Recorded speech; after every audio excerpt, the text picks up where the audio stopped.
All right, we are here for the IIUG Tech Talks for January 2026. Welcome to the new year. Mark Jamison will be our presenter today on understanding how indexes work. I'm going to give it 2 more minutes for other people to log in, and then we will let Mark get started. Oh, and for everybody, just sort of as an FYI, uh, want to make sure everybody. I realized I'm really talking about sort of the guts of how the index works, as opposed to column order creation, that sort of thing, right? I figure everybody knows syntax. Perfect.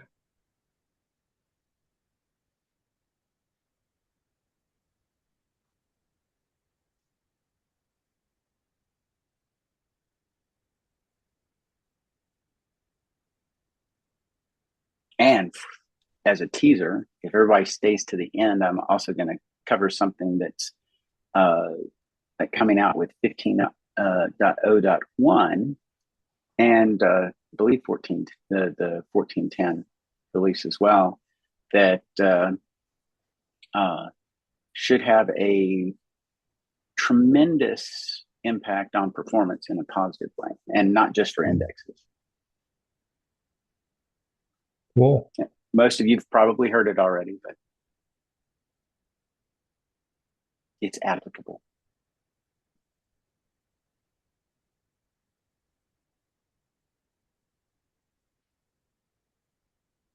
All right, it looks like everybody who's going to join up front has already joined. We've gotten stabilized. So I'm going to turn this over to Mark. Stop sharing. Okay. Let me know when you can see my screen. I can see it. We can. All right, good. So let me introduce myself quickly. Probably most of you already know me. I was full-time Informix from about I started coding for Informix for a geographic information system back in 1988, joined Informix full-time in 95, and have been in and out of IBM since Informix was acquired by IBM. And I'm back now as a product manager. Anoop is the other IBM product manager for Informix. Anoop handles things like licensing, go-to-market, etc. And I'm the theoretical technical SME. So today's presentation is on understanding essentially how indexes work inside of Informix, and specifically, well, what is an index? Since B plus tree indexes are the primary method of indexing inside of Informix, that's what we're going to cover today. We're going to talk about how storage is how they're stored, and not just, oh, they're in a DB space. That part's obvious. Also, GLS considerations. If you're using Unicode, what do you have to be aware of? Indexes and encryption, specifically column level encryption. We'll briefly cover other encryption, but those are easy by comparison. Index cleaning with the BT scanner, and then performance tuning options. So obviously, whenever you're talking about something like this, what is an index? Well, according to dictionary.com for computers, it's a value that identifies and is used to locate a particular element within a data array or table.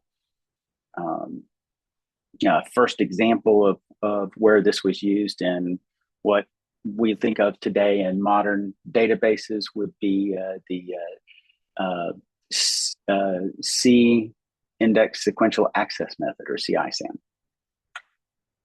So what's a database index? It's a data structure that improves the speed of operations. It's basically how you get to something quicker.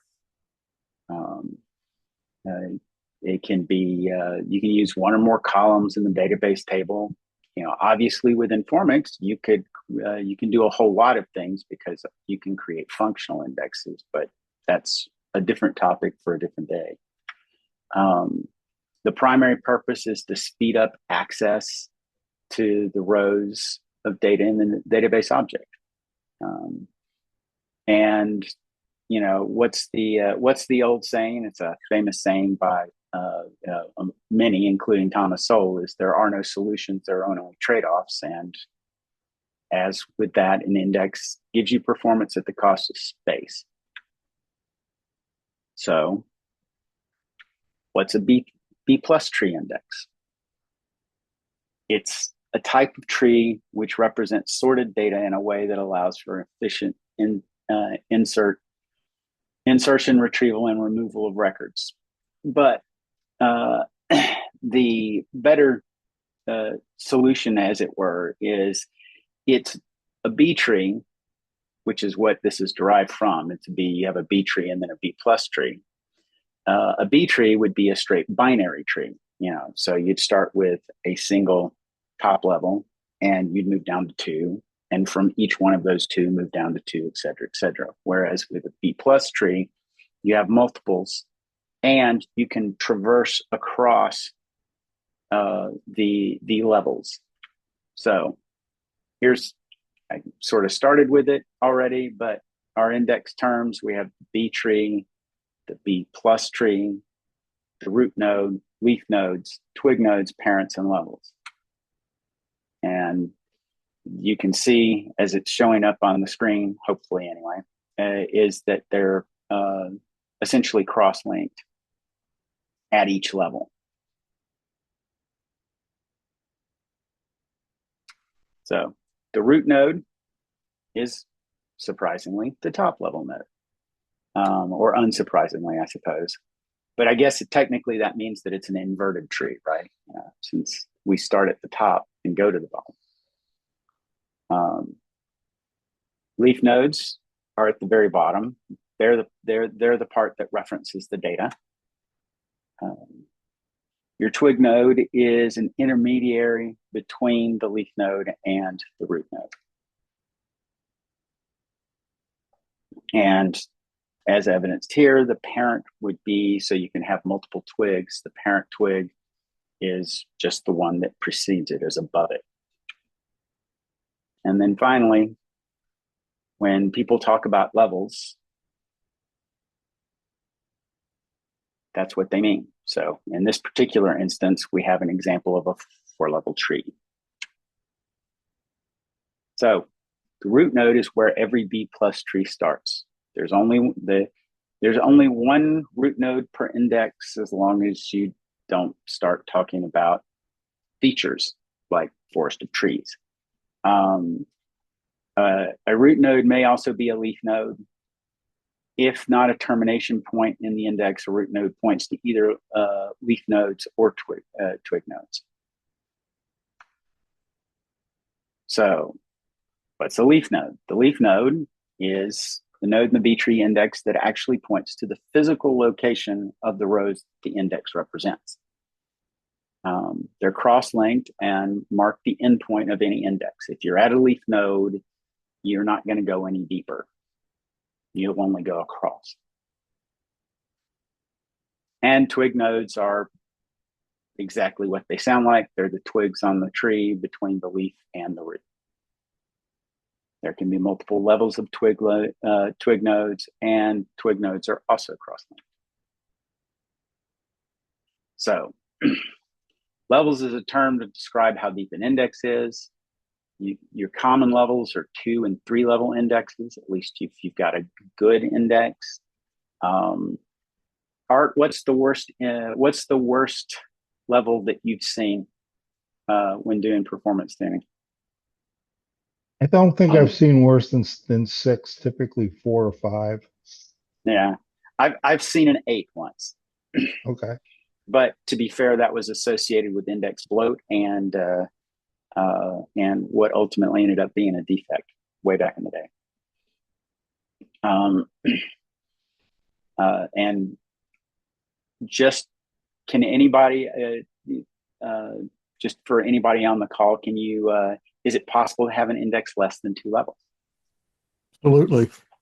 Yeah, exactly. As stated when the previous slide, you can have a single page index, which may or may not be optimal. So next question is storage. And this is something that I don't feel like I can state often enough. Unlike a data page, it is not limited to 255 rows. The row and the index row ID is the variable in size.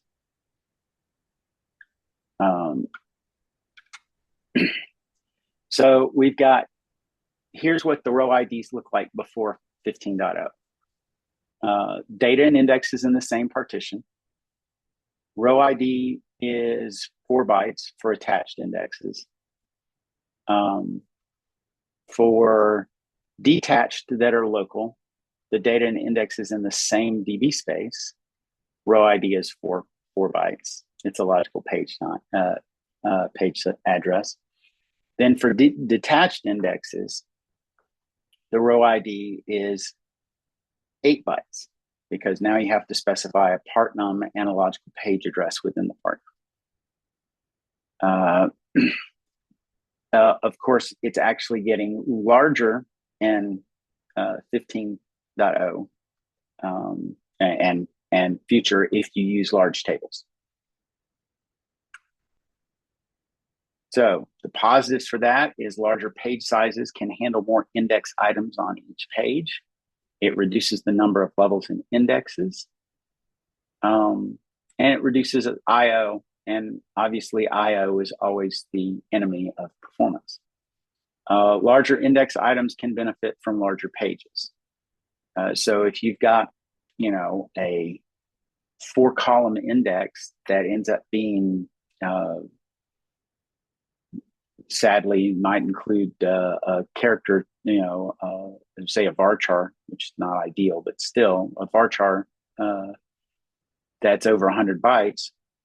The actual index could end up being where that normally, say, on a 4K page size, that you could only get, say, 100 rows per page. You move that to a larger page size, you get almost but not quite linear performance or amount of storage. The disadvantage, obviously, is higher concurrency, more memory movement, and a larger index fast cache. So let's talk a little bit about the index creation process. The scans start on each chunk, as you can see here. And we get an exchange thread that then a sort package starts for each range of data.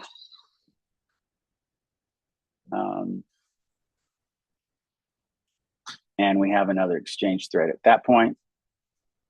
And then you see BT appenders start up.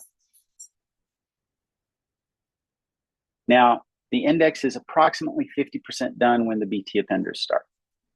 And if anybody's ever done a create index and run an onstat-g ACT or ATH or just for your session, you'll see these various threads actually kick off as well, especially exchange threads.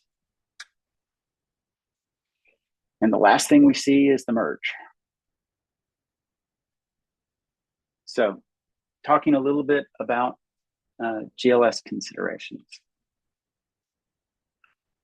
So GLS and set collation functions allow multiple indexes of the same name.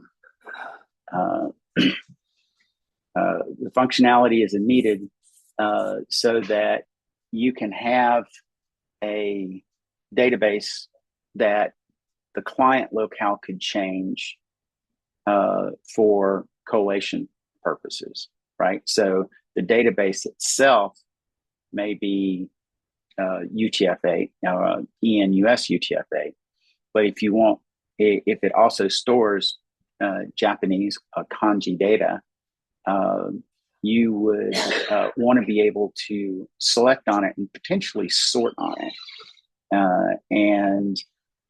The easiest way to do that is to create like the index here, or the example here where you created an index A. Yeah, I know I was really using a lot of imagination when I created this table, index, and column. But the point is that internally, you've created two physical indexes, but it's logically one index, and it's dependent upon correlation type. So a quick note, really more about column level encryption than encryption itself. If you're using Informix's database level encryption, then there are no considerations for the index, right? Because at the end of the day, it's how it's stored at the database level that we don't really care about, except for the concept of safe harbor. Column level encryption, however, is a beast of a different sort altogether. Because if you encrypt the column, it means that if you select without decrypting, without requesting a decrypt command, any client will just see gobbledygook. And as such, you do not want to index column level encrypted columns, simply because at the end of the day, you're not really, what you would be having to search for then is the encrypted value, because that would be what was indexed, not the value you're expecting.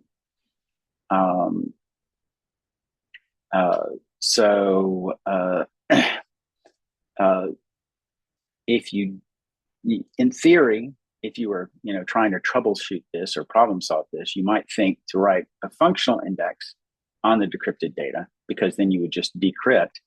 But that would sort of defeat the whole purpose, because you're still storing the data in the index unencrypted.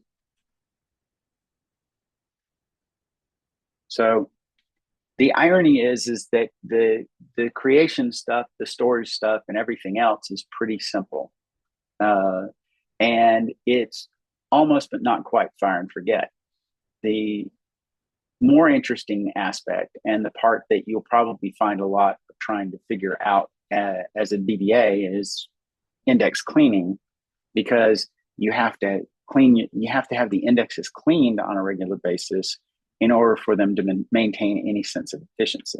Now, it's done automatically, but it is something that has to be kept in mind. It's background processing, but if someone is actually reading an index that hasn't been cleaned, that's a foreground process.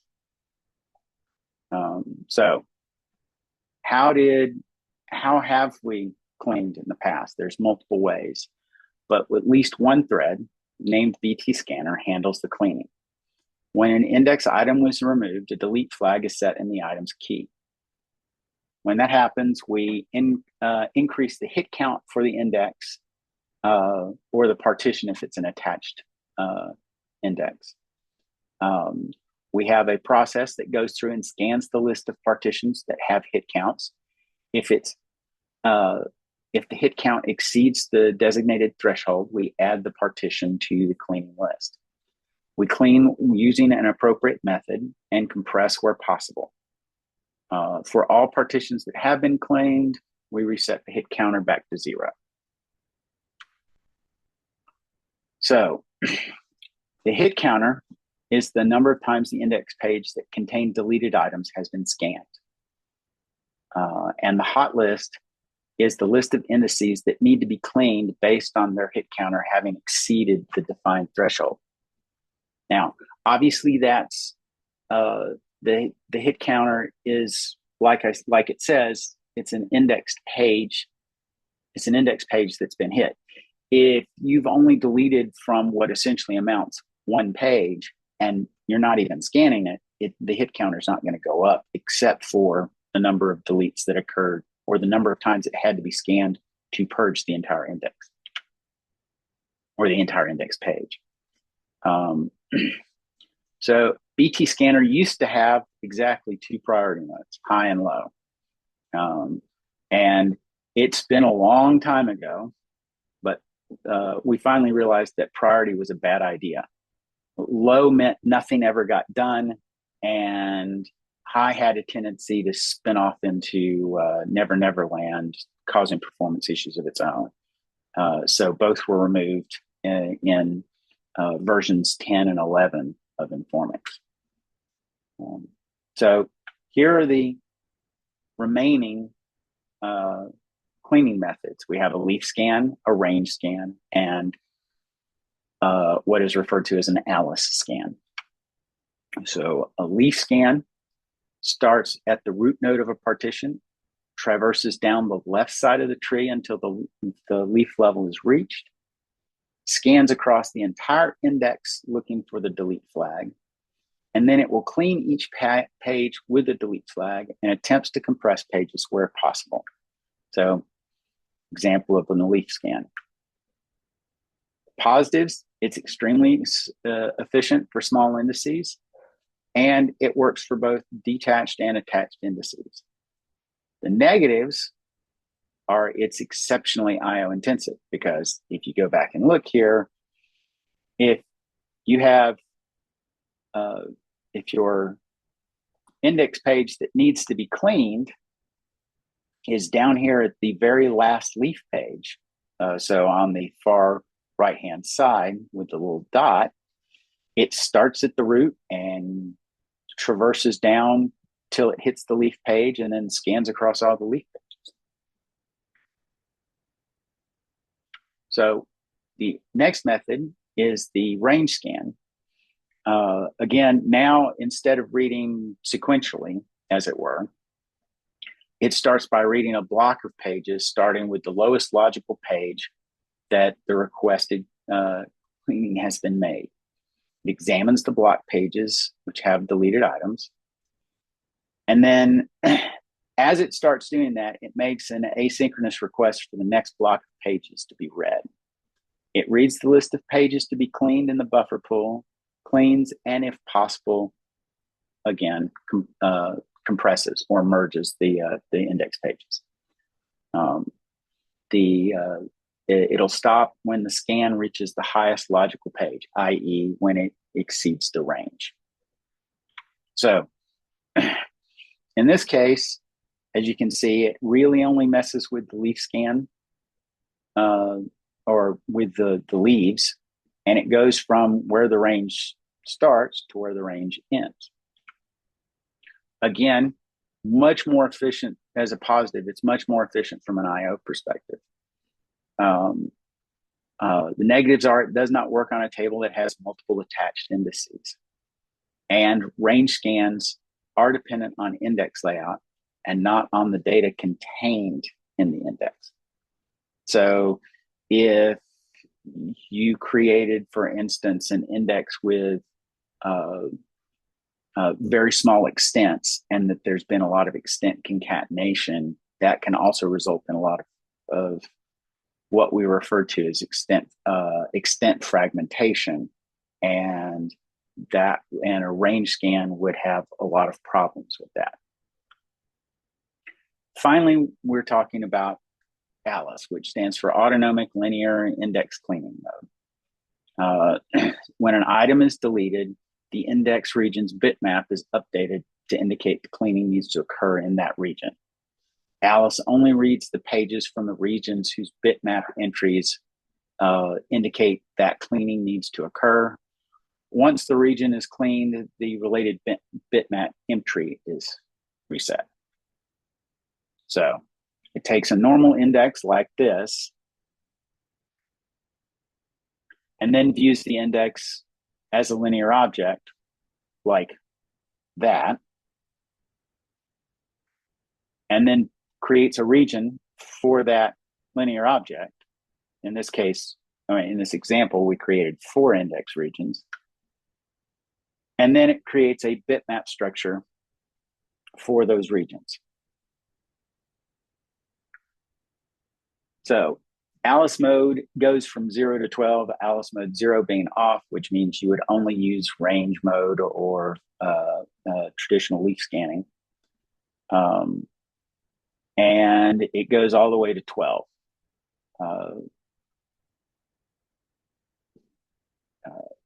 So as you can see, the bitmap size grows significantly based on the Alice mode that's in operation, because the region sizes that it represents is different as well, with the Alice mode 12 only representing 256 pages. So the initial sizing for bitmaps is the minimum allocation is 8 bytes or 64-bit bitmap regions. When the index is loaded for the first time, that's what it'll use in memory if you don't have something set by default. And multiples of 4 bytes or 32-bit regions, that's where the expansion, any maximum bitmap size is only a meg. We don't reduce the size of the bitmap when it shrinks. That only occurs when Informix is restarted. So the positives are only reads the region of an index that needs cleaning and is promotable. So you can make it, or it will automatically make itself as granular as possible. The negatives are bitmaps require space. So if you are, for instance, if you were creating an application that's going to run inside a car or on a phone, where that the amount of memory strapped, or for whatever reason you were using GPU memory, and the AI, the current AI market for memory means that memory is not really cheap anymore. That's that would be another potential negative. So, which method would we recommend? Obviously, in most, if not all conditions, use Alice. Otherwise, use leaf scanning. It's not that range scanning can't be used, but there's you probably want to limit what you're doing in that situation. Finally, and this was added again a long time ago, 1150, dynamic runtime index for compression. Before that, there was no way to know when or if you were going to compress or merge indices. It allows you to provide defaults to specify compression level / aggressiveness. It provides a way to fragment to also do compression level. And it looks at all indexes pulled in during a scan, and not only those with the delete flag set. So if you're setting it by index, you can use sysadmin to specify a particular index. We still use low, medium, high, and default. And also within sysadmin, you can specify compression using the actual part num instead of the so you use the index part num for it. So like in this case, the part num was 1048968. One of the other things to keep in mind, though, is that even though low, medium, high, and default are all values you can set, you can also set it by giving it a number down to about 50%. Or, yeah, and obviously you don't say 50%, it's the number 50. I would recommend this because one of the sort of considerations for compression that Informix currently uses is that, so for instance, when you look at an index page, even though we're not limited to 255 rows, we still use the slot table, and the slot table is not considered part of the index directly, even though it is used by the index. What that means is that on, say, for instance, if you have something like an index that's just like the unique key. Let's say it's a serial value. Your slot table entry is going to be approximately the same size as your index leaf page entry for each row. So you would have a key value, obviously unique, and in the case of a serial, unless you're using serial 8, you're talking 4 bytes, plus your row ID.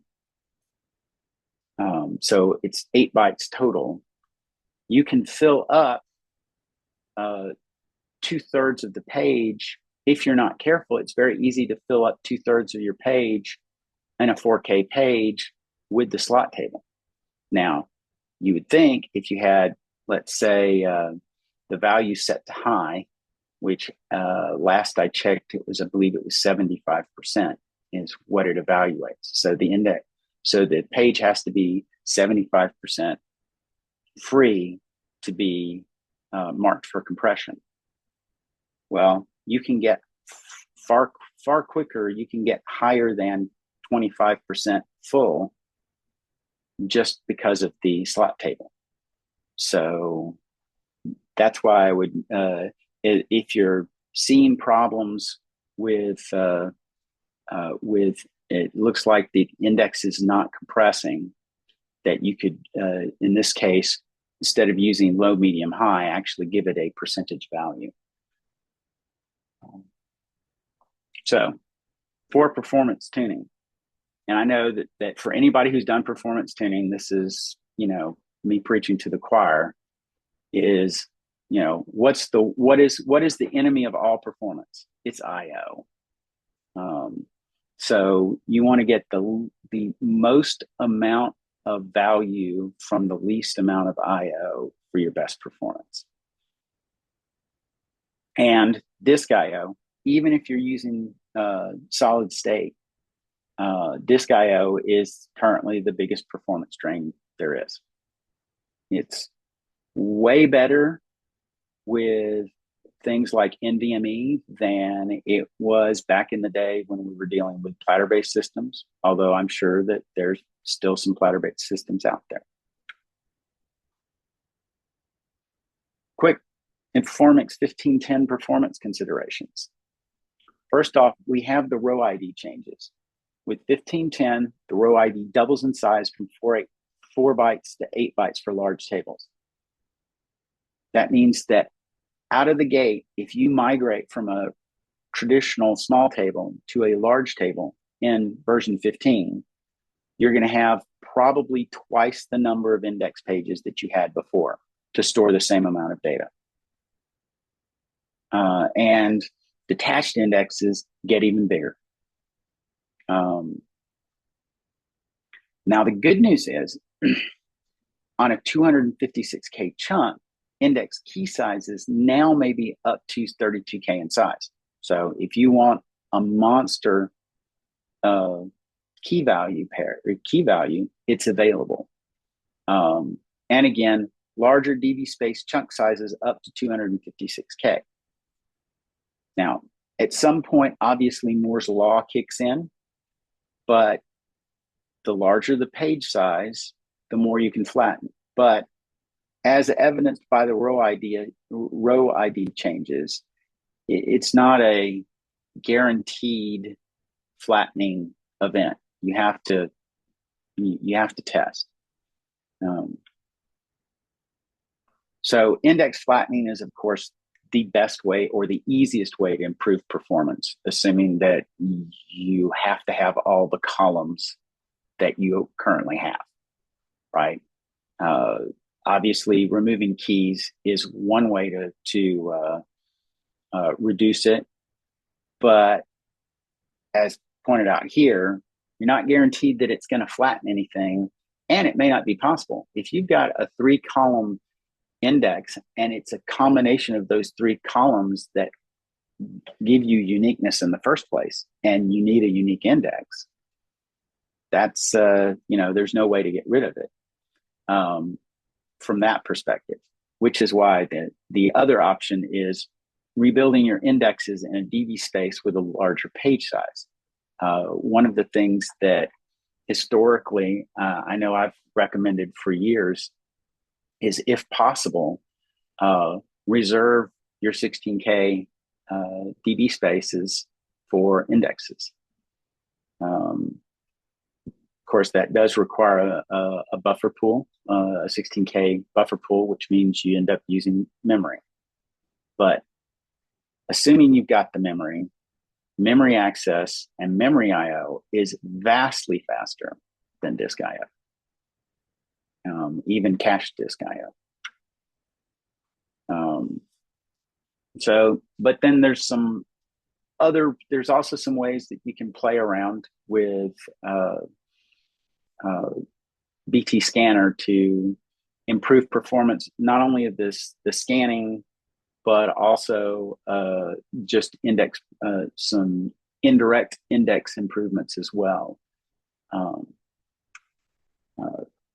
Again, leaf scanning is highly inefficient for indexes of any appreciable size. So keep Alice running, and also detach any large indices so that you can get your most bang for your buck. One of the things that has a tendency to happen is that if you just create a primary key constraint, it creates the index for you. And when it does that, it attaches it. But you can actually you don't have to create it that way. You don't have to take the default, and you can specify the index.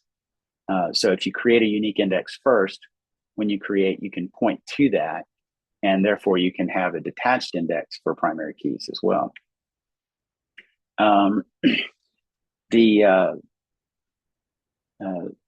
The thing about running OnStatC hot on a regular basis yourself as a DBA, or as somebody who's trying to do performance tuning analysis, you can use that as a sort of down and dirty of quickly determining what are your busiest indexes that are also dirtiest. Because if they're constantly on the hot list,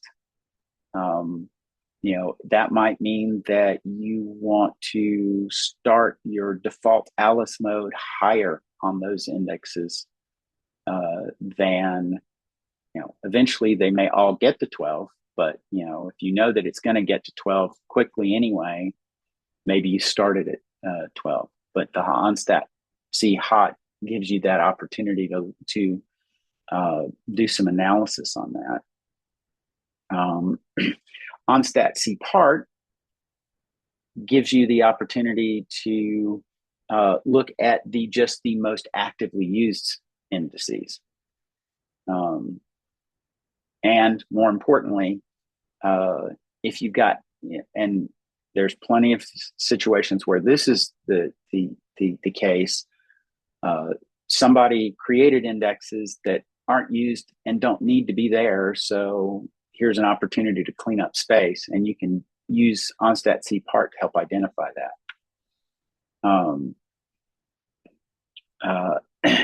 You have a method of basically saying, run the BT scanner on every index. And that's by doing an on mode -C threshold -1. It basically tells everything to do that.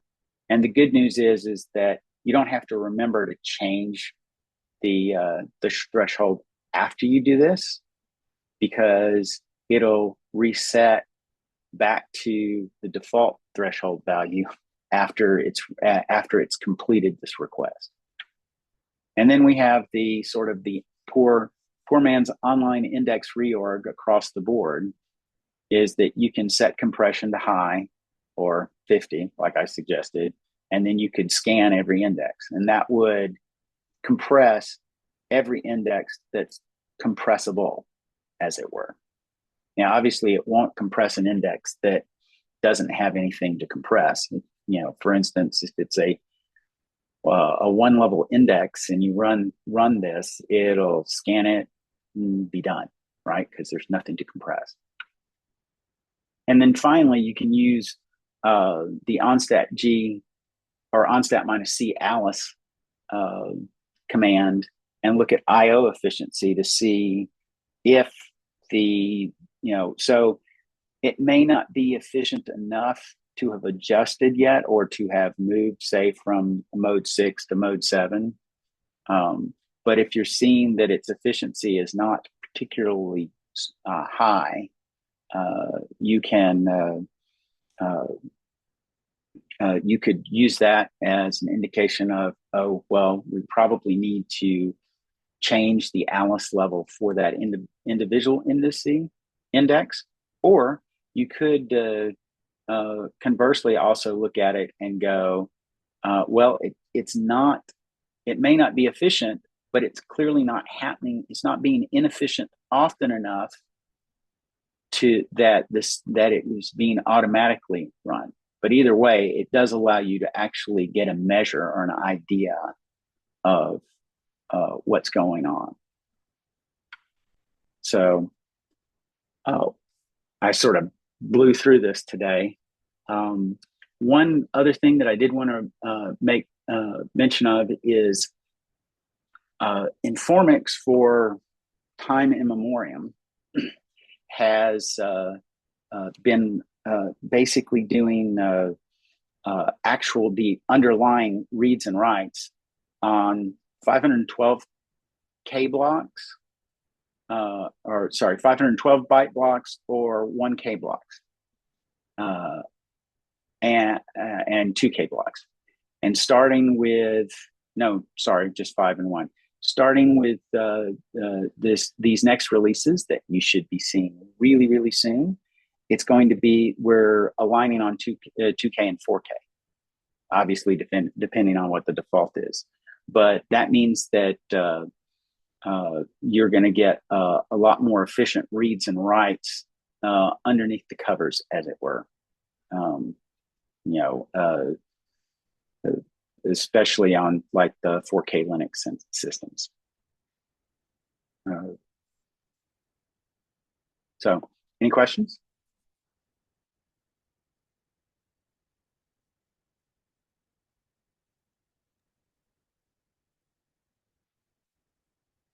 There's nothing in the chat, Mark. Does anybody have questions? Raise hands or jump in.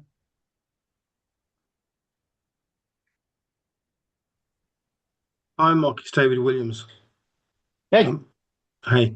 If that Alice compression is, if the efficiency is low, what do you do with the Alice number? Would you increase the number or decrease it?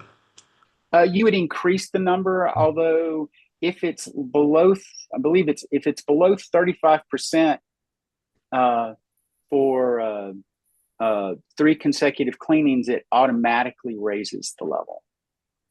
So you're usually fine.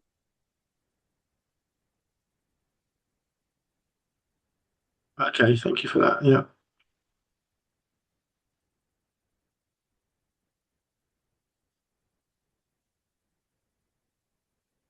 So hi there, Mark Collins. Question on either the leaf mode or the range mode index cleaning. When does it go back and clean up twigs? I mean, if you've deleted... Yeah, go ahead. So that would be when we're doing a full index merge. That's a normal process of the compression algorithm. Usually, so whenever the dynamic runtime index compression component is what covers that, because obviously you empty out an index page altogether and you remove the page. Well, that's going to leave you with an unbalanced tree at some point, right? And when it does that, if you'll notice, you'll see BT merge threads, and that's usually the indication that it's at that point it will merge leaf nodes, it'll merge twig nodes. The only thing that the BT merge thread doesn't touch is root nodes. Although even then, it might end up having to update the root node because it could change. For instance, if you deleted enough and you run index and the index compression runs so that you're merging the index, you could be moving from, say, a 3-level index to a 2-level index, which would mean then that it would have to change the key values for the ranges where the twigs point to at the root level. Got it.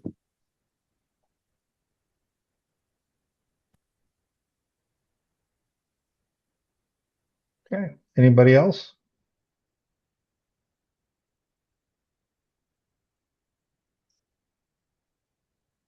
Great. Well, thank you, Mark. Sorry, one more. Go ahead. Mark, have you ever seen a situation where the B-tree scanners just keep scanning an index over and over again and don't seem to ever complete? You drop and recreate the index and it all goes quiet. Yeah, more times than I would care to mention. Usually what I've found out in the past when I've run into that is that what you have is there was some form of logical corruption at some point with the index.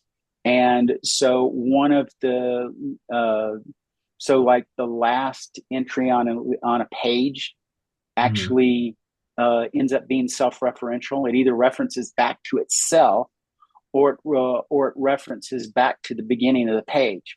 And so it can happen on a twig, it can happen on a leaf. And so what happens is the BT scanner just seems like it's spinning. It's just spinning and spinning and spinning.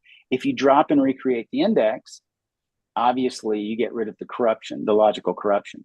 It's usually now, whether that's, obviously that's not really a defect, because there's no way that the engine itself can say it. At least, let me rephrase. The spinning on itself is not really a defect, but the index corruption that has occurred could be a defect, or it could be or it could be a hardware issue. Because I know one time I saw what happened. What was happening was we had a database server in a virtual machine. Nobody was checking the virtual machine's the hypervisor, and it turned out that the hypervisor, the hardware for the hypervisor, had a memory that was in the process of failing, and so there were corrupted bytes in the memory that got written out to disk. Well, there's no way that the database knows that, because the database has to trust that the memory registers are in fact valid. And so it wrote it out, and it wrote out what it had written into it. So it wrote into the memory buffer something correct. The memory buffer was corrupted. It got written out incorrectly. And so it spun and spun and spun. And again, you dropped and recreated the index, because the joy of it being in a twig or a leaf node is well, that doesn't impact a drop index command. It just wipes it and it's gone. So drop and recreate, and everything was fine again. Would on-check always pick up those kind of loops in the index? Yeah, well, Yes. I'll grant you that, and that's another reason why OnStat C hot can be a very useful tool. Is especially you run the OnStat C hot, you see the same partitions constantly showing up, and not but constantly showing up in the hot list at the top of the list, and then you're looking at your ATH and you're seeing that the BT scanner thread's never getting a break, and at least you've got a clue. And I guess I haven't done much of the onset minus C, but I guess some of the onset minus C would tell you that it's doing a huge amount of reads out of that index, so you could work out what's. Yeah, OnStat C part will actually give you the number of scans that are occurring. You could actually see that, hey, there's no inserts or deletes on this page. It's just scans. Why is it constantly scanning? That's what an OnStat C part will get you, because it splits it out by inserts, deletes, and scans.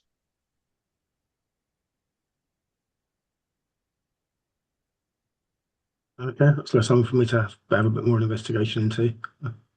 Thank you for that. It's always No problem. always good to go and attend these talks and pick up bits that you wouldn't necessarily have thought of. Thank you for that.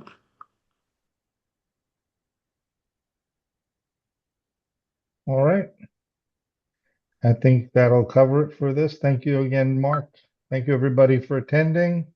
We will send out notices once we have the February Tech Talks locked down. We do have a couple of things in the works. So thank you all.